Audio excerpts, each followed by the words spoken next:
আসসালামু আলাইকুম। তুমি প্রশ্ন জিজ্ঞাসা বলো বলো, এখানে কত প্রজাতির মাছ ছাড়া ছিল? মানে 8 জাতীয় মাছ ছাড়া হয়েছে। এখানে অনেক বিমানের মাছ ছাড়া হয়েছে। এখানে এখন পানি শুকিয়ে গেছে।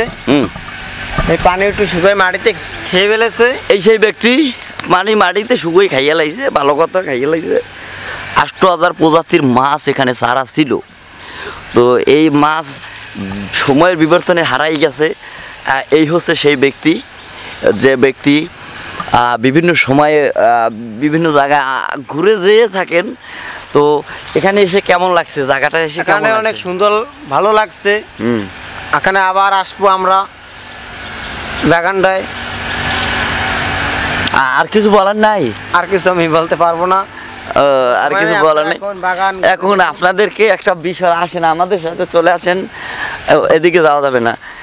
আর একটা বিষয় আপনাদের সাথে শেয়ার করতে চাই। এই বিষয়টা হচ্ছে, এই জায়গাটায় আমরা অনেক সময় বিভিন্ন প্রজাতির পাখি খুঁজে দেখতে পাই, মানে পাখি দেখতে পাই। তো যাই হোক, তো আর একটা বিষয় দেখাতে চাই, সেটা হচ্ছে নতুন কিছু পাখি দেখাবো, যে পাখিগুলো বছরে বা বছর ছাড়া বিভিন্ন সময় এসে থাকে এই বাগানটিতে।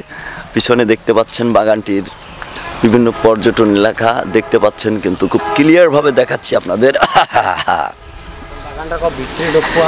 এই বাগানটি রয়েছে আটলান্টিক না, যুক্তরাষ্ট্র না, ফ্রান্সও না, কোরিয়া না, জাপান না, এমন এক জায়গায় রয়েছে। নাম বলবো যাবে না, বলবো না, আমার খুব মাইন্ড লাগতে আছে। দেখছেন, অত্যাধুনিক খুব সুন্দর একটি মনোরম জায়গা। তো এখানে আছে বিভিন্ন পাখিরা থেকে শুরু করে সব কিছুই আছে।